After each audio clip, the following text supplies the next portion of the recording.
Calling all office leaders and game changers. Score big this season with At-Work Office Furniture, your winning strategy for workspace excellence. Picture this: premium commercial furniture delivering a championship level experience. From rapid deliveries to custom visual plans, At-Work ensures every piece is an all-star player. For over 40 years, At-Work has been crafting office success stories across Canada. Need a winning team without the hefty price tag? Head over to www.atwork.ca. They are not just furnishing offices, they're creating spaces where business champions thrive. Contact Rodney and his team at hello@atwork.ca. Mention Kelly and the Business Development Podcast for an exclusive touch. Your victory starts here at At-Work, where every workspace transforms into the ultimate arena for success. Don't just dream it, achieve it with At-Work Office Furniture. That's www.atwork.ca. Thanks for listening to a word from our sponsor. Let's get back to the show. Welcome to episode 110 of the Business Development Podcast. And for today's expert guest interview, we are doing part 2 of what is the Business Development Bank of Canada. Today, we're chatting all about advisory services with Jason Garner. Stick with us. This is an awesome episode, and you are not going to want to miss it. The great Mark Cuban once said, "Business happens over years and years. Value is measured in the total upside of a business relationship, not by how much you squeezed out in any one deal." And we couldn't agree more. This is the Business Development Podcast, based in Edmonton, Alberta, Canada, and broadcasting to the world. You'll get expert business development advice, tips, and experiences, and you'll hear interviews with business owners, CEOs, and business development reps. You'll get actionable advice on how to grow business. Brought to you by Capital Business Development, capitalbd.ca. Let's do it. Welcome to the Business Development Podcast. And now your expert host, Kelly Kennedy. Hello, welcome to episode 110 of the Business Development Podcast. We are on part 2 of our interview and educational episode about Business Development Bank of Canada. We are absolutely pumped to do this series. Today, I would like to introduce to you Jason Garner, a seasoned professional with an illustrious career in sales and sales leadership, now making significant contributions as a key member of the Business Development Bank of Canada, BDC. Born and raised in Edmonton, Alberta, with over 25 years of experience, his impressive journey includes pivotal roles in renowned national companies such as TELUS, Grainger, Grandin Toy, with a predominant focus on the oil and gas industry for the past 15 years. While Jason achieved notable success in the oil and gas sector, he harbored a deeper desire to utilize his experience for a more meaningful purpose. Today, as an integral part of the BDC, Jason channels his passion for helping entrepreneurs and small businesses succeed. Armed with extensive industry knowledge, he guides and advises, believing in providing everyone with an opportunity to achieve their goals. Beyond his professional pursuits, Jason is a devoted father, finding fulfillment in coaching his 2 teenage daughters' activities. His commitment to their development mirrors his dedication to fostering success in others. In his moments of relaxation, Jason enjoys the tranquility of the lake, embodying a harmonious balance between career and personal life. Join us today as we welcome Jason Garner, a driving force at the intersection of experience, passion, and commitment as he continues to make a positive impact within the Business Development Bank of Canada. Jason, it's an honor to have you on the show. That's the greatest introduction in the history of the world. So thank you very much. I got to record that. I got to record that and enter every room like that. It'll be great. No, really pumped to be here. Thanks very much. I know the first time we met, it was, we hit it off right away. And when you told me that this was doable, I was in 100%. Thanks very much for the intro. The honor is very much mine. When Tara introduced us, I knew immediately that I wanted to do this series, that this series was something that would be meaningful to Canadians across the country, frankly. The Business Development Bank of Canada is an integral part of our community and our country. And I think it's a little bit misunderstood. And I don't want to say just the Business Development Bank of Canada. I think a lot of entrepreneurial supports are misunderstood. And so one of the goals that I set out to do with this show was to shine a light on some of the things available to people to help them succeed. Because I think if more people understood what was available to them, more businesses would succeed.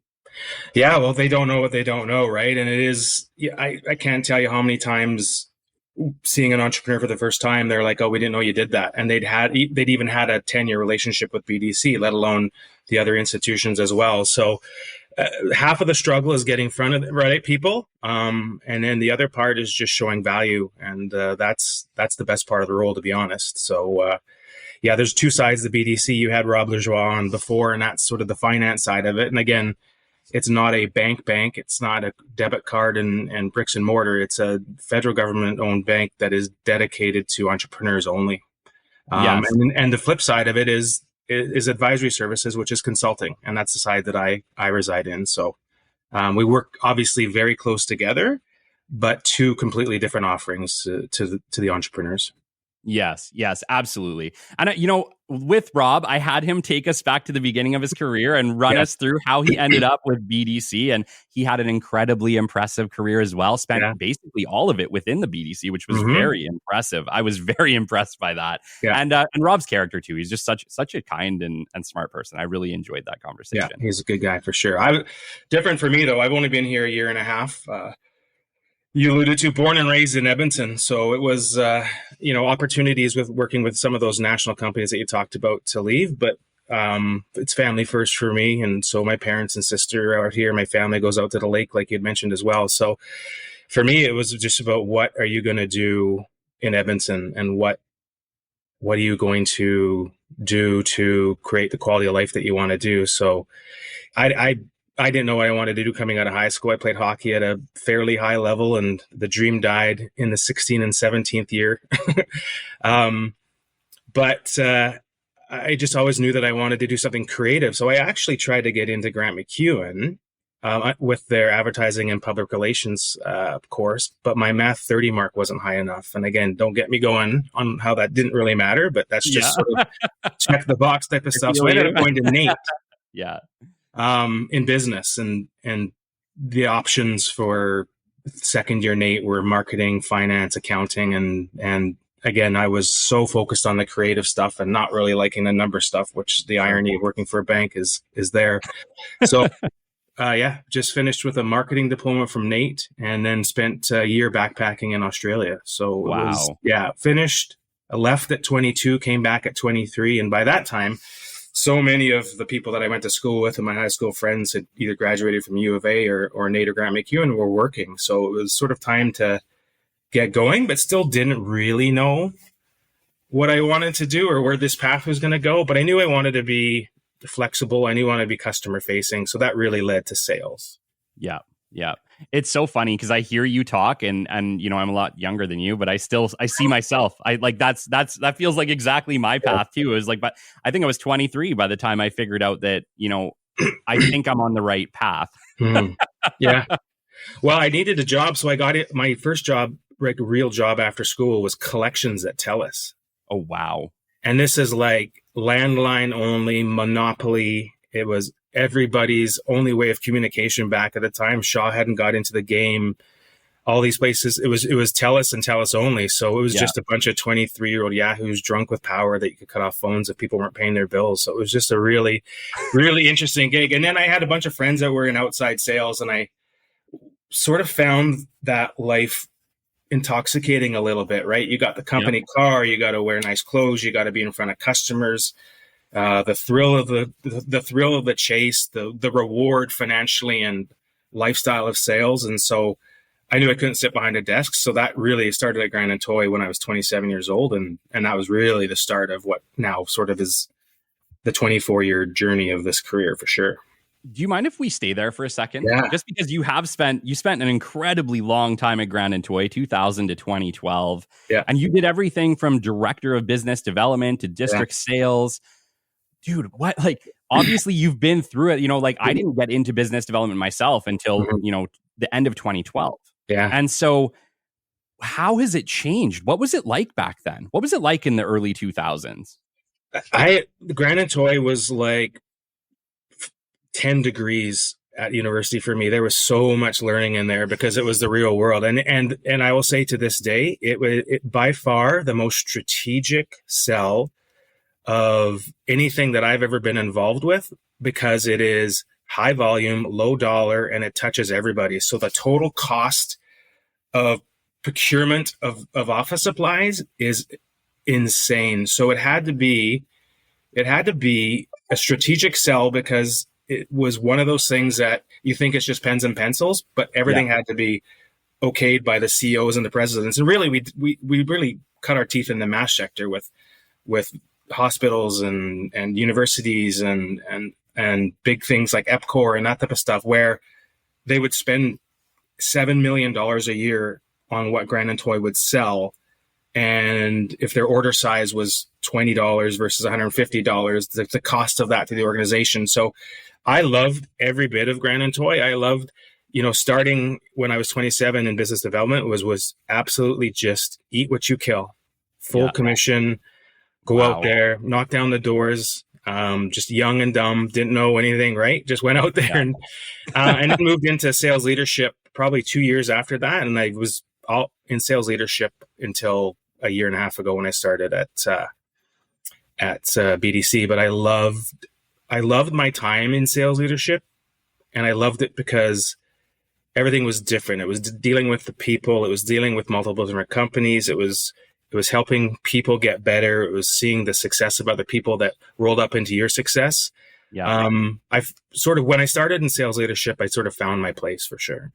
Man, yeah. Like I think back to the start of my BD career, and I was 23. Right.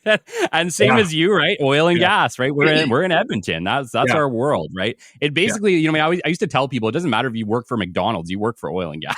Yeah. Right. It all goes somewhere, and that's where it goes.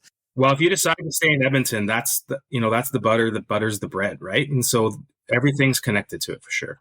It is. And it's like you have to, when you work in the industry, I think you see it. I think you can get disconnected if you don't have the connection or you haven't seen it, but it really does. Almost everything we do at some level is supported by an oil and gas worker. Yeah. Like it's crazy. But yeah, obviously being young in that time, just happened to be the time that I entered the industry was the time that, a lot of these older oil and gas execs were still at the top, but now they're 65, they're at those retiring years. And I remember being the young punk in the room and thinking, oh crap, how the heck am I ever going to build a relationship with these people? Like we are 3 generations apart. Yeah.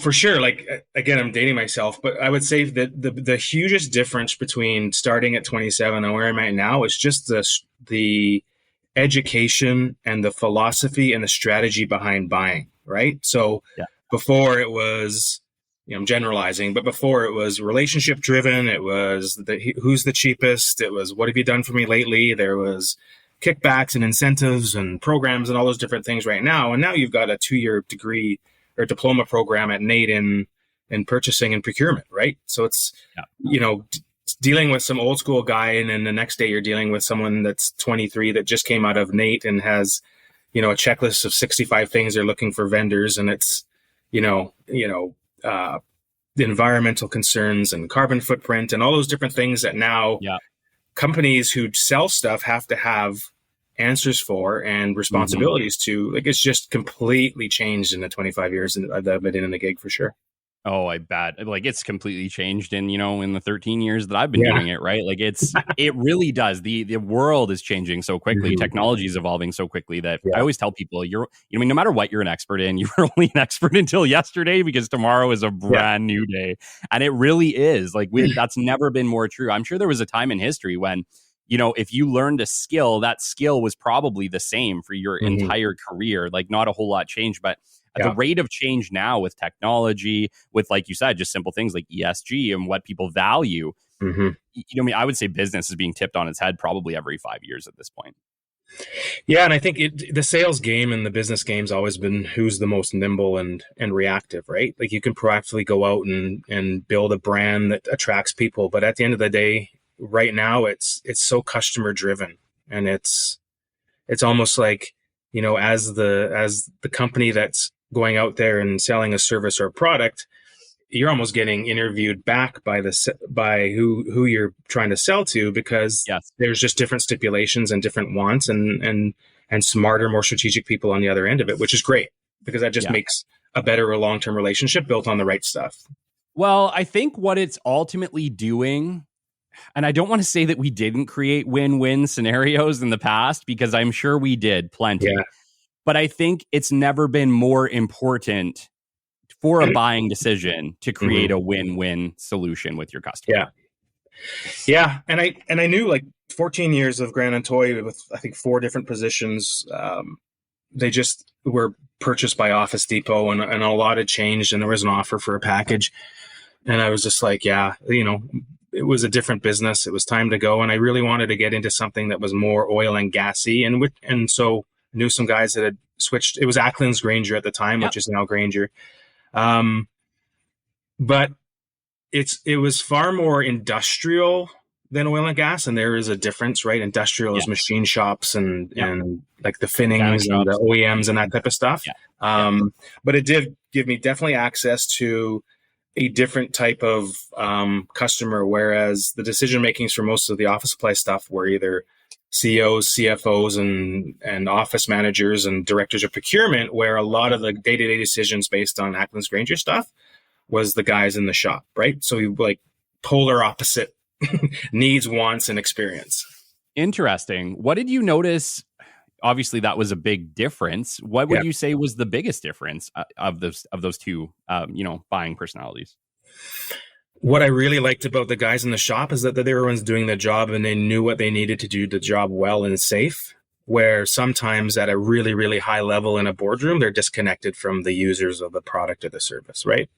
Yeah. That was the big difference. And Granger was phenomenal because I got to do so many unbelievable things. I got to do tours of the jail. I got to ride tanks, shoot guns, all the different stuff, right? That's so awesome. Yeah. So I went from every boardroom and in educational institution at Grand and Toy. And now I've been every machine shop, mining camp, and every gas plant in the world. So it was a like 180 on how you would approach selling. But I was a sales leader, so it was my guys and gals doing it. So it was just a different approach how to lead them, right? So it was I wasn't the doer, I was the manager and leader, but that changed the way that I led because it was different industries, different type of people, and different type of customers. Yes. And, obviously leadership is way different. And if you're like me, you probably led by example, right? You didn't tell people to do things that you didn't do. You said, this is how I do it. This is how I want it done because this works. Yeah. What was some of the takeaways that you got from that leadership experience? Just don't ask people to do something you even do yourself, right? So I was 2 miles down in a mining shaft looking at a machine because why would I send someone else down there if I didn't do it myself, right? And so because I hate being in an office. So that, like, I'm not a hero. I also just hate doing that. So I like being out all the time. We'll just edit this part out so that you sound like a hero. How about that? No, hey, that'd be real. But anytime you spend time with the people that you're managing and leading, if it's windshield time, it's in front of customers, whatever, you're building rapport, you're getting to understand them. And you could have 15 people that report to you and they're 15 different personalities and their drivers are different, right? So I just love spending time with the people that were on my team and had lots of success in that model of building I hate the word family in business because if we get into it later, you'll understand that. But just building a really good community around your team and working for a company that sort of supports that too, which is great, right? Because I've always had a boss too. I'm not an entrepreneur. I've always had a boss. So, I've seen good leadership and bad leadership and sort of tweaked my foundation of how I roll based on some of the good and bad stuff that I've seen. Well, some of the best leadership I've ever seen. I know that we kind of avoid the family or the F word. But I'll tell you what, some of the best leadership I've ever seen in organizations comes from organizations where the values are similar. Yeah. Yeah. Right? 100%. It's Right. just, if you have everybody working to support the next person beside them, it just gets done better. It gets done quicker, more effectively, and right. Yeah. And yeah, I get it. We always try, because it's like business. We try to keep it like, business, right? But the reality is, if you work right next to somebody day in, day out for weeks and weeks and months and years, it does start to become like family. And Yeah. but the other side is, there is a benefit to that. I think it starts to struggle at larger teams. I agree with you completely. I think that large organizations, it does not work well. But I think smaller organizations, specifically mom and pop style shops, it is incredibly beneficial to have that level of relationship. Hey, this is the world I live in now, right? I would say probably 50 to 60% of the entrepreneurs that we get in front of it's either first, second, or third generation, and there's family working within there. So it's opened my eyes to what, how it can work effectively. And when you've got a family business, there's so much emotion involved in it. There's so much skin in the game. There's so much legacy to that, that it's really interesting to sort of navigate through these people making decisions based on business acumen versus emotion. It's been probably one of the biggest things that I've seen in the last year and a half. And it's been great to see, because, you love to see people who are great people succeed. And that's basically my whole job at BDC. So it's like, it's a sweet gig for sure. It's an awesome gig. And I know, talking with you, that was kind of the vibe I got. I was like, you know what? That's cool. You're doing exactly what you were meant to do. I have no question on that, Jason. You're absolutely right, though. The investment, right? Like, I think you talked specifically about a family-owned business, right? Like, obviously, Capital, my business, is a small family-owned business. Like, we're only 3 years old. We're growing. We're learning. We're doing it all. But like, the investment that you get in your organization when it is yours, it is something else. It's not the same. It's not the same as like, a privately owned corporation that's owned by, or that's managed, say, by private shareholders or something along those lines, where it's like, if it works, it works. I feel like the investment that you get when it's your organization it has to work. So we're going to do whatever it takes to make sure it does. Right. Like, right. It's when you work for a company like Grainger or TELUS or Purelator, like it's not really their money, right? Yeah. It's not. It's their job. It's, you meet people that are very invested in their job. You meet people that are just there to collect a check and paint by numbers. And so it's a completely different experience walking into a machine shop in Edmonton, where it's a family-owned business, and this is how he puts food on his kid's table. The discussion's completely different, and it's so authentic and so, again, like, it keeps going to the emotion of dealing with entrepreneurs, because it's everything to them, and it's a big responsibility. And that's, again, it's a big responsibility to take on, but it's the best part of it when it works out. Yeah, no, it is. It is. And, let's just head into it. Right. Obviously, the last episode that we did was very much on what is BDC? How did it get started? We got Robert gave us an absolutely amazing, background and history on BDC and why it exists and how it's evolved throughout the years and where it sits today. And then he gave us a rundown on the financial services. But the financial services is just one part of the whole machine that is Business Development Bank of Canada. The one that I'm really excited to speak with you today on is advisory services, because you guys do an absolute ton. And I think most people, they don't have an idea what BDC actually does. No, just even when I changed jobs and posted on LinkedIn, like, I have over 1,500. Everybody's got a million, but it was so many people reached out saying, what? Like, and these are people that have been in business in this marketplace and in Western Canada for 30 years. So it was an eye opener to realize what the education level needed to be for the area that I was responsible for. And it is part of the bankers' jobs as well, to go out there and have existing warm relationships and say, hey, I'm going to bring an advisory in. But there's a component of my job, which is, personal networking, events, finding the right customer, that type of stuff too. So there's 4 or 5 different streams that come into me on a daily basis, hopefully, to stay busy. But that's one of them for sure.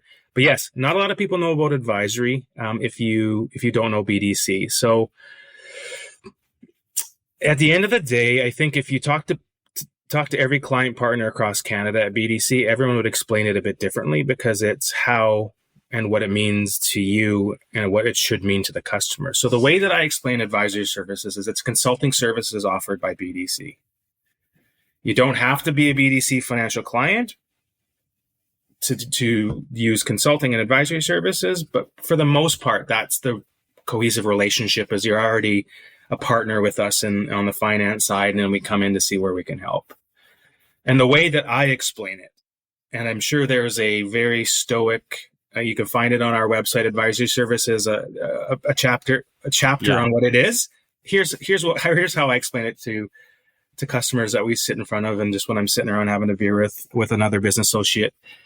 There's really 3 silos of what we do, and within each silo there are multiple programs. And the programs are built around a methodology and a delivery methodology on how we want to help the entrepreneur. But obviously every business is very, very different and unique. So the foundation of the methodology is there, and then it's customized. So there's 3 silos. The first silo is, how do I grow my business? And so within that, there's a lot of programs around sales and marketing, website growth and technology. So it's strictly a customer that's in a very healthy spot that wants to grow their market. There's a big component of international expansion in there.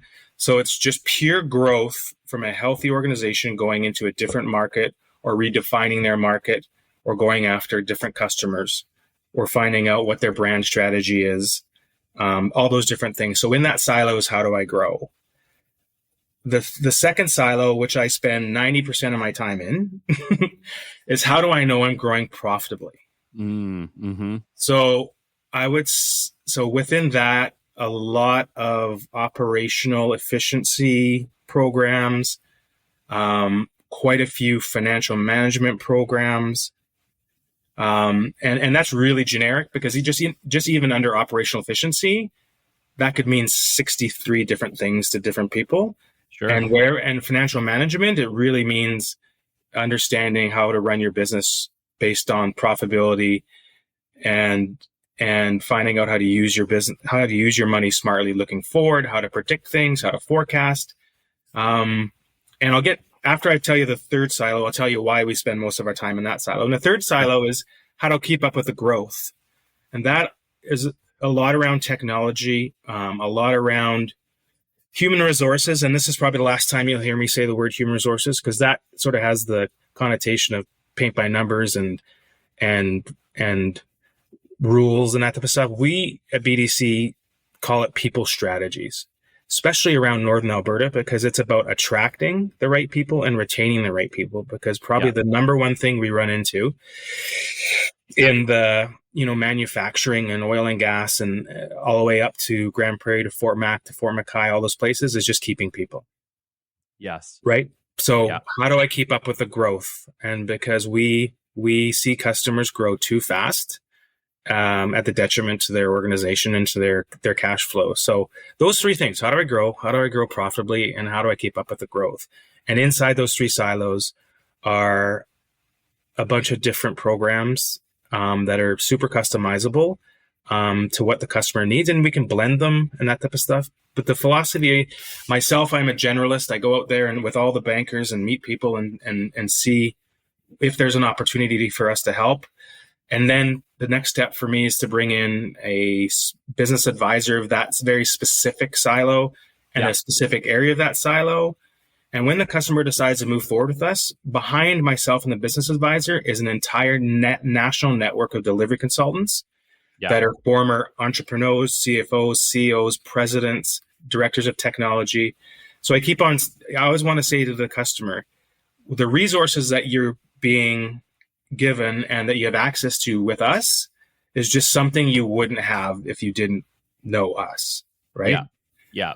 I think when people see the Business Development Bank of Canada, what they see is loans. They don't understand that it's Yeah. actually so much more. And I think that was the really cool takeaway. And the reason that I wanted to have this interview was that that's just one part, Mm. and I don't want to say small part because it is a Yeah. big part, but it's just one part of a very large machine. Mm-hmm. And it really is a bank for entrepreneurs. That's all it's for. That's all it is. It really is the focus on entrepreneurs, and the way that everybody is compensated is purely built on the health of the customer. So listen, like I've got 25 years in the sales racket. I know it's about, it's always about chasing the carrot. It's about hitting your budget. It's about hitting your goal. It's about winning the national sales trip. It's about, money, money, money. And if you're a good sales guy, it should be about that. This isn't built around that. It's not about choking something down a customer's throat because you need to hit a budget. This is about the health of the organization, because healthy companies pay us back quicker and take other loans out. So the rub is that we're in it for the long term of the relationship too. We're not the one and done guys that come in and do the project and then leave you. Every project has a start to end date, but the relationship is for the continuing throughout the term of your entire business. We're always there, right? Yeah. Yeah. And that was definitely one of the key takeaways from our conversation was you're like, dude, I get calls like all day long from past customers just talking to me or asking me a quick question. And it's like, it's no big deal. Like that's the relationship we have now. Yeah. Yeah. And I think the second part of that too, is that we just become a resource. I sit in front of customers all the time, and it's not about them, signing up for a mandate. It's about helping them with their business and becoming that resource and using my, modest connection of people in the industry and in the market to say, hey, this guy's going to give you a call. He's gone through this. And, that's just part of one, being a nice guy, two, building that relationship. So when they do need something and want to do something, they come to us the next time as well. Yeah. Yeah. I was doing some research ahead of the show, specifically on advisory services, because I also wanted to get up to speed so that I kind of knew what was going on. And some of the statistics are actually a little bit unbelievable. Mm-hmm. So 40 years of advisory services. That is crazy. Obviously, when we got into this, it was originally started to support the transition away from the war effort. That was kind of the original purpose of the Business Development Bank of Canada, was to help companies who had all transitioned to support the war effort get back to building refrigerators instead of bombs. And obviously that evolved throughout the years as to it not just large industry, but how do we help small industry? And then obviously now, 40 years of advisory services. You guys have a 94% satisfaction rate. Yeah. Yeah, that's important. We measure that. We measure what the customer thinks of us more than really anything. And it's a pretty good number. And really, I think how the programs work is that there's milestones set out at the start of the program so that that you, one, are on track with what you want to get out of it. Yeah. Two, that we've also kept you accountable to being engaged in the program. But mostly you see the value in it already so that we can move to the next step. And I think that that works the best because one, there's not a ton of money up front and then you're not getting what you want and then it builds resentment. Two, it just keeps the customer accountable because there's quite a significant vetting process before I move forward with any customer, because they have to be in it for the right reason. They have to be in it. They have to have the time. There's so many entrepreneurs that are run off their feet that just don't have time to figure this out. Yes. And that's not the type of person that we need to partner with, because we need you to engage in this process so that we can assess what's really going on and help you build your business. So the 94% is a great number, but a lot behind that is a lot of checks and balances to make sure that the customer is happy throughout it, so that we know if we're off track, we can get on track. So we're sort of massaging that 94 through it to make sure that everybody is satisfied. No, but that makes a lot of sense, right? Like you should know before you take on a project, and obviously as a capital, we do that, right? We evaluate, can we actually accomplish this goal? Can we help this customer actually achieve this? Is this realistic? Or do we need to come back to them and say, hey, I think maybe this is something we could actually do. Does that make sense for you? But you're absolutely right. There needs to be like essentially a pre-qualification process where you can make sure that, yes, my services are the right services at this time for this customer. Because you're right. I don't want to end up in a situation where the customer's pissed off at me because I can't deliver. And I want a 95 or 100% satisfaction rate too. And how do you do that? You're right. You pre-qualify and make sure you can actually deliver what they need. Yeah, and again, they have mostly have a pre-existing relationship with the bank already. So for me, there's an accountability to me to come in and enhance that relationship rather than ruin it. Yes. Yes. Kind of important. Must be fun to, I mean, obviously it's a massive team behind the scenes with you at BDC. Yeah. That must be interesting to navigate. I know that it can be challenging sometimes working between multiple departments. Mm-hmm. How does that work behind the scenes? It's again, I spent 25 years in private industry. So there was always rules and methods and different things that had to be accomplished. And there's a lot of check boxes working for a company like BDC. What I love about the team that I work with here in Edmonton and Northern Alberta is that we're on the same page and it's all about the customer. Yeah. And a lot of them have a lot of great experience navigating internally. So that's not left to me a lot because I'm not super great at that. But when we get into the business advisors and delivery consultants part of them, just unbelievably smart, nice people that are doing this because they want to contribute back. They don't have to. Most of them are in retirement age that could run their own business and go do their own thing. Yeah. So even at that level, from the banker and I going out to my boss, to the delivery consultants, the delivery consultant boss, the focus is solely on the entrepreneur, and it is just unbelievably refreshing. And I haven't seen anything different from that in the first 18 months. So I would say that's probably how it is. And again, you foster your internal relationships are equally as important to your external ones, especially when you're navigating through projects and a bunch of different things. But I think, teams has sort of opened up the world that you can, if I've got a retail strategy plan specialist out of Toronto that's worked with some of the biggest brands, then I can bring him into a project here in Edmonton, Alberta, Canada, because they don't need to fly down here and spend the time. Yes. So it has really opened up the opportunity for someone to have a very, very unique, special, custom-made expert working on something in our small little town out here in the West, right? So it's really cool. And you touched on something that's like so critical in business, and that's relationships. And then I want to take that a step further and talk about trust. Mm-hmm. Right? With what you do, people are trusting you with some pretty big things, right? Mm-hmm. They're asking you to guide them on a path that if it goes poorly, it could sink them, their family, their business. Yeah. You know what I mean? Like, trust is so important in what you do. Can you maybe take some time and elaborate on how you establish that trust with a customer? Yeah, it is. For myself personally, I take it as an incredible responsibility because, again, it's their money, it's their livelihood, it's their legacy. For the most part, people have 3 or 4 different family members working in it. They're planning to build it to hand it off to their kids. It's a huge responsibility. I think it really,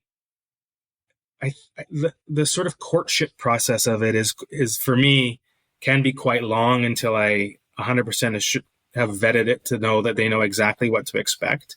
Yeah.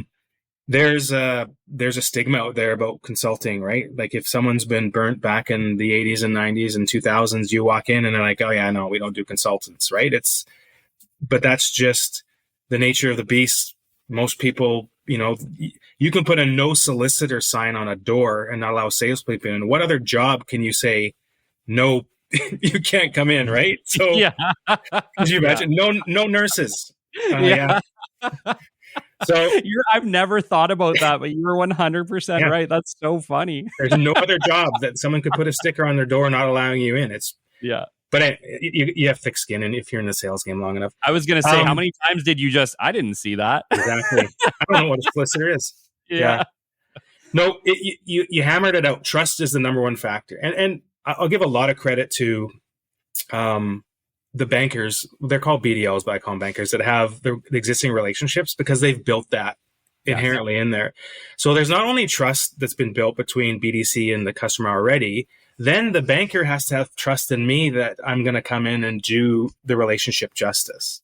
Yeah. So there's trust internally and then there's trust externally. But the number one thing that I do is my first couple meetings with the customer, I said, tell me about your business. I'm not coming in with any preconceived notion. I'm not coming in with any agenda or pitch.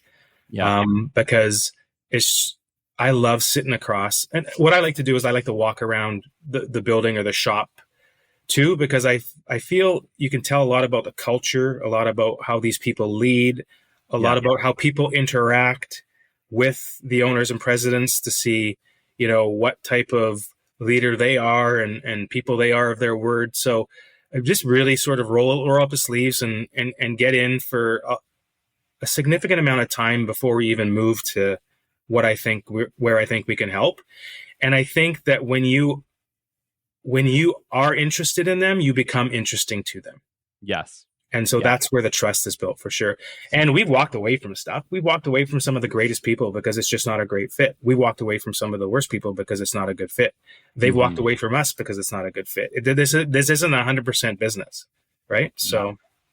Yeah, you're right. It's like, it's got to be a win-win scenario, and it's got to be something you can actually do, you can actually help with, right? And so you're absolutely right. And I hope what some of the takeaways that people are getting from this is it's really important to know your limits. It's really important to know whether or not you can actually accomplish something before you bite it off. And if that takes a little bit of extra time to do your research, it is worth every penny of that time it takes to do that research, because you don't want to end up in a project halfway through and be like, oh my gosh, I don't think I can do this.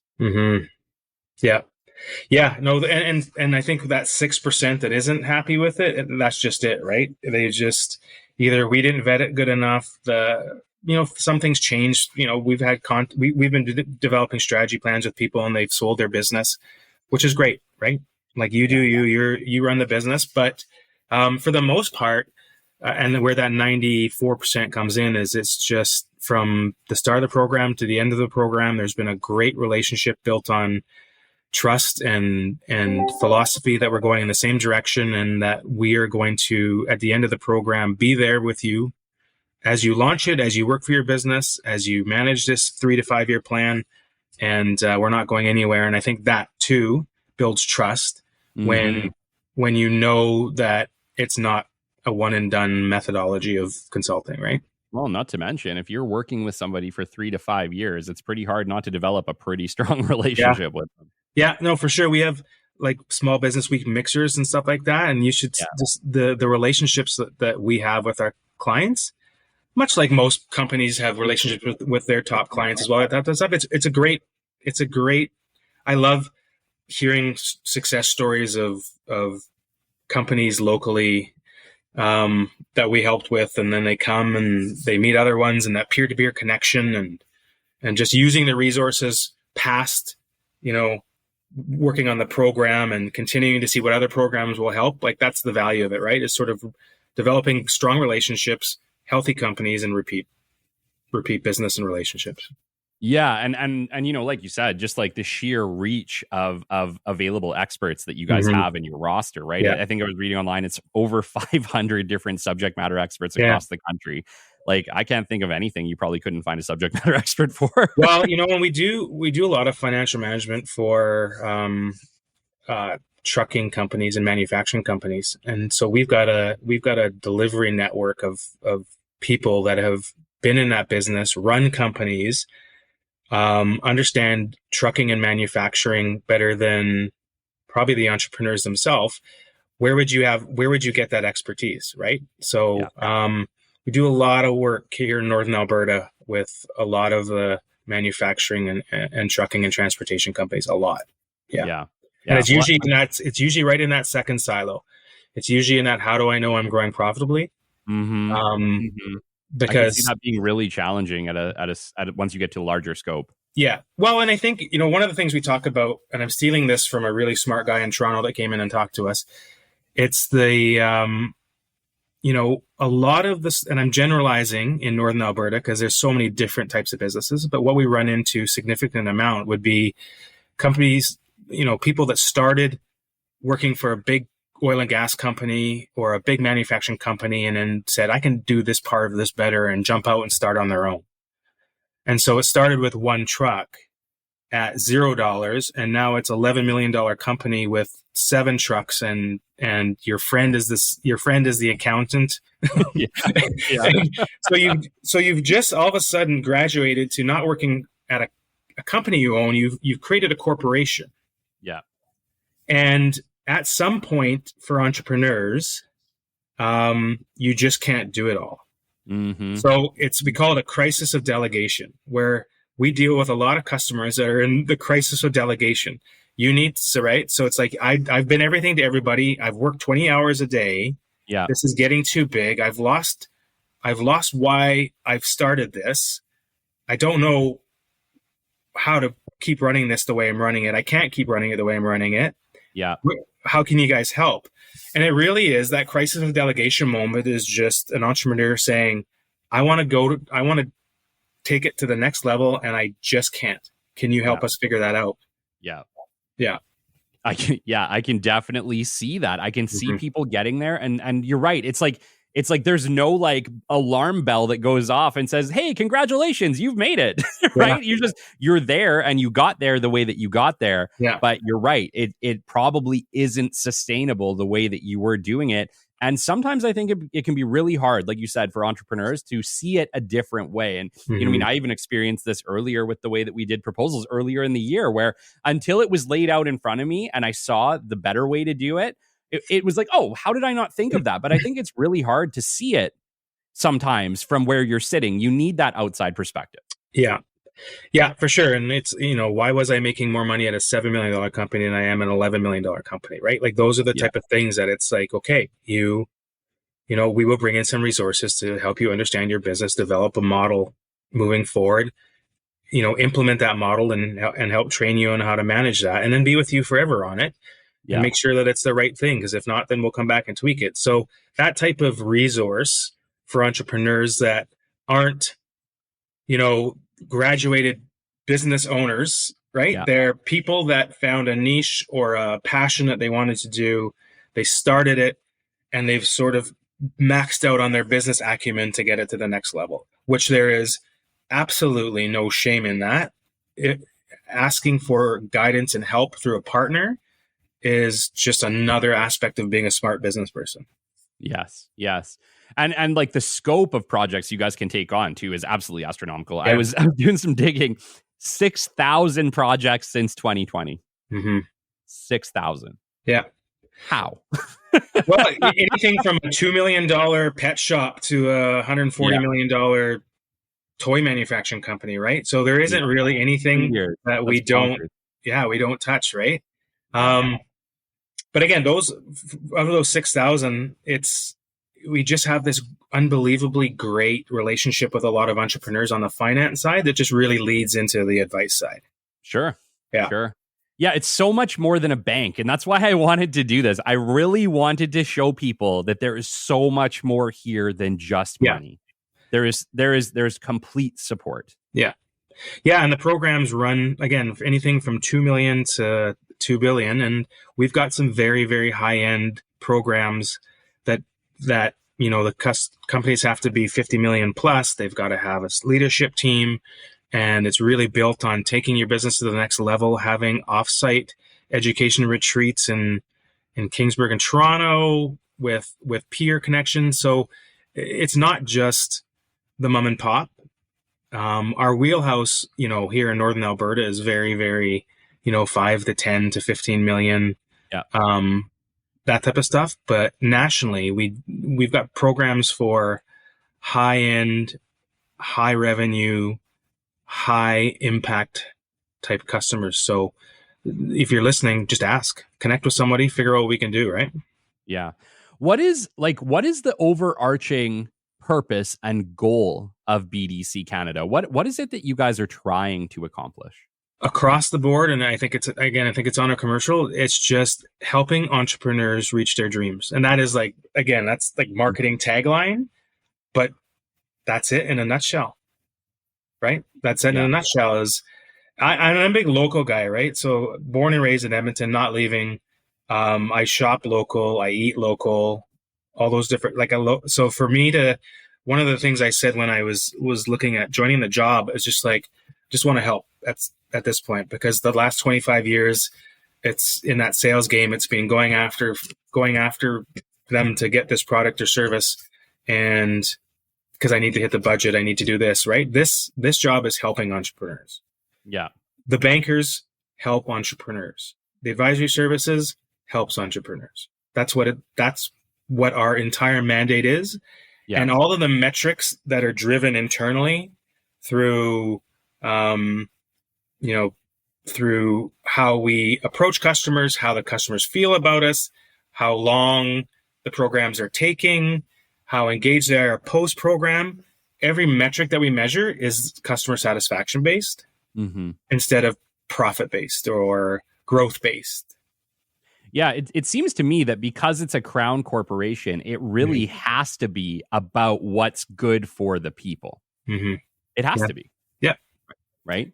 Yeah. And I think on some level, and I don't want to single out other services, other locations, things along those lines, but on some level, I do feel like that has to count for something. Right. Yeah. Obviously we need our banks, we need our support services, right? Yeah. But in this particular case, being a crown corporation, it is in the government's best interest for Canadian business to succeed. And which is why I think this is maybe in your best interest as well.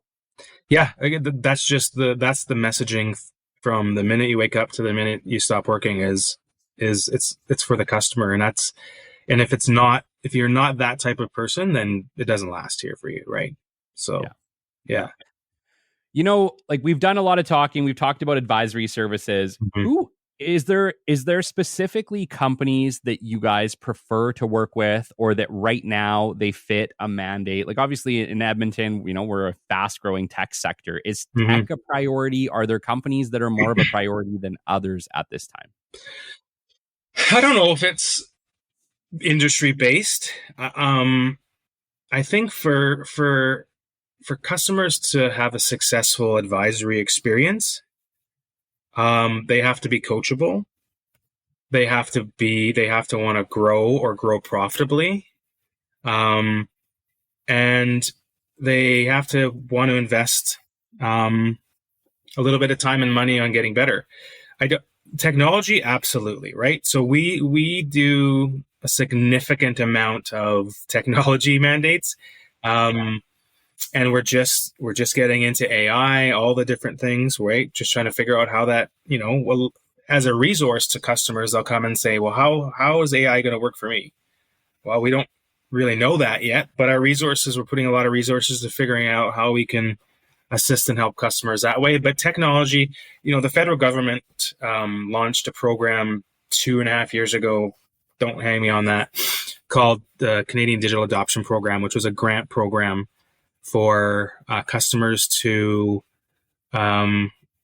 reinvest in their technology, understand their technology, work better with their technology, and then the government would give them 90% back up to $15,000, and then you would have the ability to get an interest-free loan to go and execute what the recommendations are from that Canadian Digital Adoption Program. So, that's not a BDC thing. There's other people that can do that for you, but we really grasped it and said, hey, this is an opportunity for a lot of small to medium customers to really get experts to dig into your technology, help you be a healthier company on the federal government's grant dime, and then support you moving forward. That program is ending in September. Okay. We've been very, very successful with a lot of customers in doing that. But it shows you, to your point, that there is a understanding that as a country, we are not in the top X percentage of companies that are best with tech. Okay. and that we need our Canadian companies to sharpen their skates a little bit and understand how technology can make them a better, healthier, stronger, more productive company. Yes. And I think whether we like it or not, that's going to happen. And I don't want to call it selection of the fittest or, survival of the fittest, but is that not what happens to people who don't keep up anyway? Like, I think what you're trying to say is we want more companies to make it without having to be survival of the fittest. Yeah. Right? Yeah. No, for sure. And I would, again, I would say probably 75% I would say 80% of the businesses that we work with on advisory are healthy, smart, growing, proactive companies. We're not conditioned to put out fires and be salvage dogs. We're working with companies that are really wanting to get better. They know that better is better, and they know they need help getting better. And technology has been a big part of that. And just even websites back in 10 years ago were just where you could find your product and order. Well, now there's, every website used to be a selling website. It should be matching and attaching different items that go with that. It should be, calculating return buys and building baskets and, just even in that, it's just like, just because you have a website doesn't mean you're using your website to help your business. Yes. Well, I always say in the 21st century, your website is your 20-story skyscraper, right? It really is for any business, right? You can look or be as big as you want to be on your website. So you should do the best you can. It's true. It's good on, Yeah. Obviously we've kind of talked into it. We've talked to who's a good fit. What are the services available? One of the things that we talked about was you've had some pretty cool success stories. You don't have to name some names, but do you want to maybe just give us a couple success stories that you've been a part of? Yeah, I think, just on the technology side, we worked with this company that deals with vintage games and vintage product. Super great company. They have an ERP system that they had selected, but it wasn't really keeping up with their growth from a shipping and inventory point of view. So we brought in a team, again, not to reinvent what they were doing and tell them what they were doing wrong.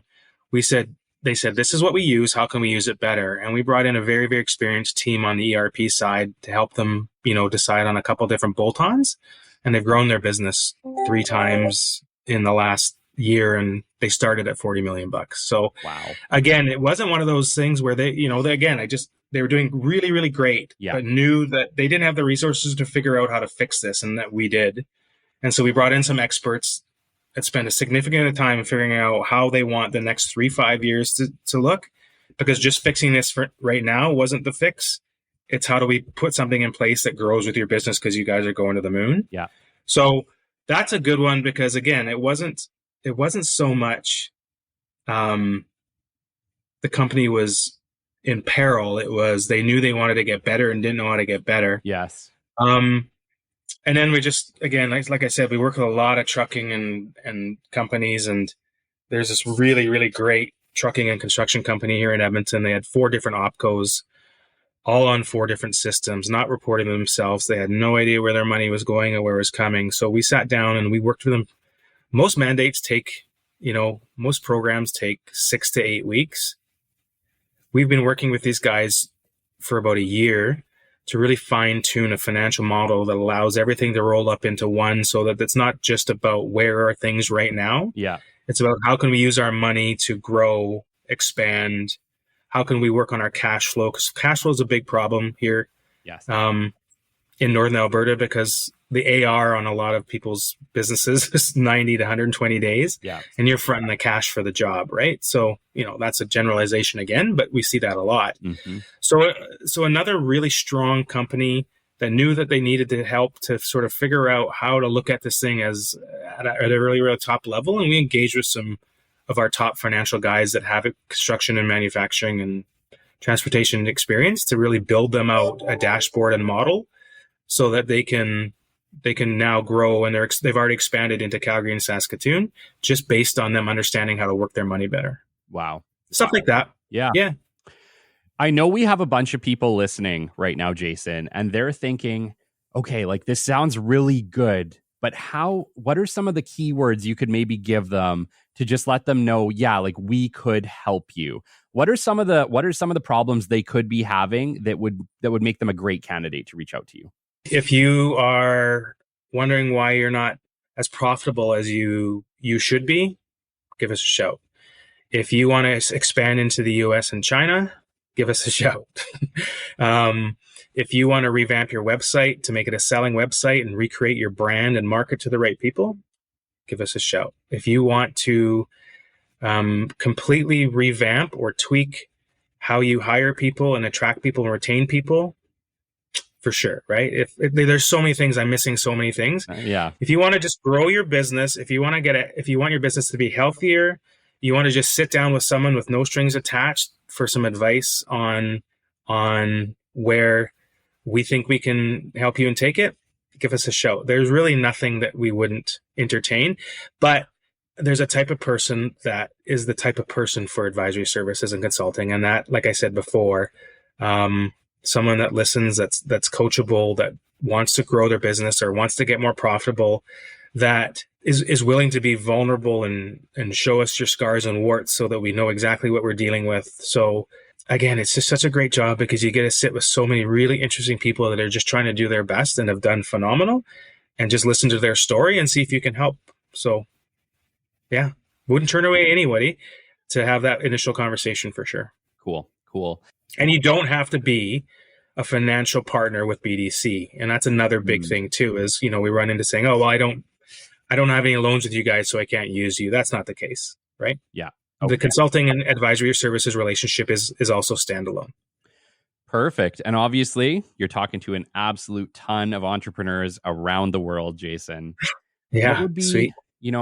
What would be the best piece of advice that you think you could give them? Don't be afraid to ask for help. Even the best business owners and presidents of the world have a network of people around them to bounce stuff off and to ask questions to. It shows strength to me as a business owner to use all your resources. Amazing. Reach out, build a network of people too, right? So all the CPs are fairly connected. And there's a lot of times where I talk to someone and say, yeah, it's really not my wheelhouse, but here's a guy. And I think that is just smart business, is to start to connect and the webs that happen under you with all the connections and who you knows and who you don't knows.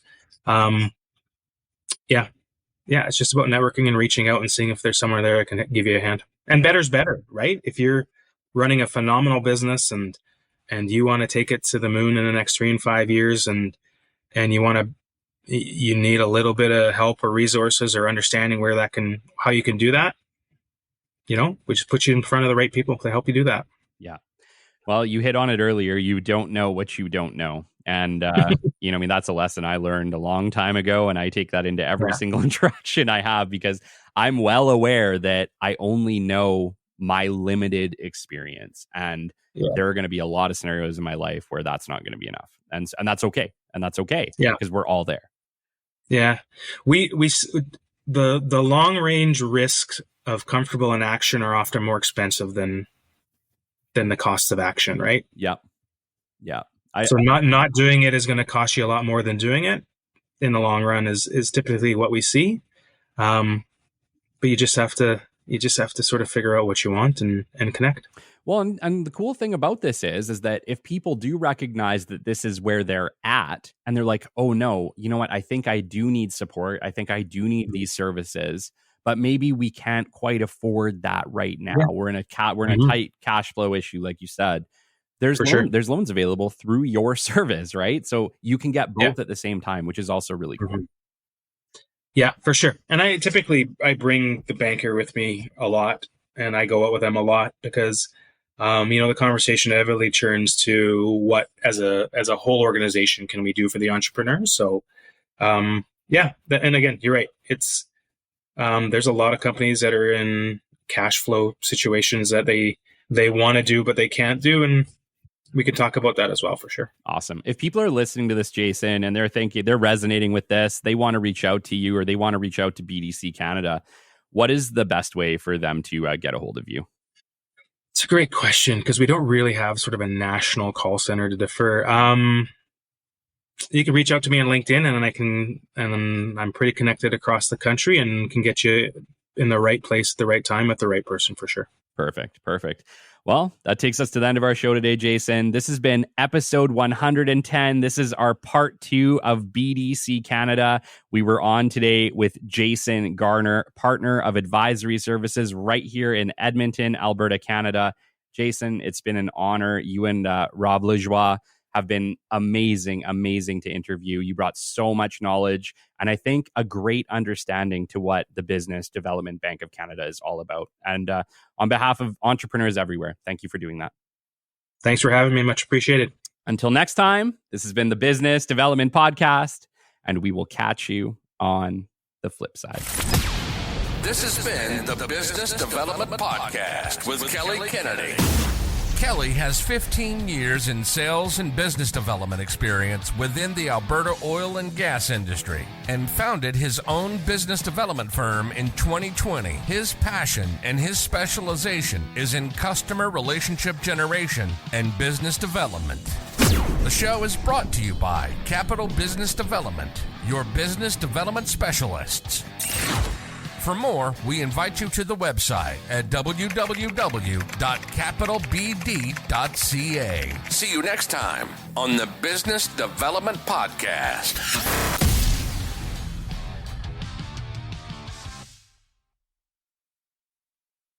Business Development Podcast leaders, Hypervac Technologies has long been a sponsor of the show, but they are now breaking new ground with Hyperfab, a division set to revolutionize metal fabrication.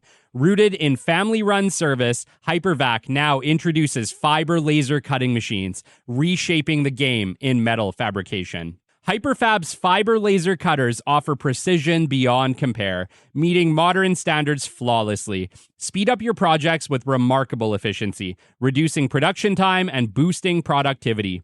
Versatility is key, handling diverse materials and thickness for endless possibilities. In the competitive landscape, cost-effectiveness is paramount. Hyperfab's fiber laser cutters optimize resources, minimizing waste and energy consumption for sustainable, cost-efficient process. Safety takes the spotlight too, with advanced features ensuring a secure work environment. As leaders in duct cleaning equipment, Hypervac Technologies extends its commitment to excellence. Explore Hyperfab's cutting-edge technology at www.hypervac.com/Hyperfab. Elevate your metal fabrication with precision and innovation from Hyperfab.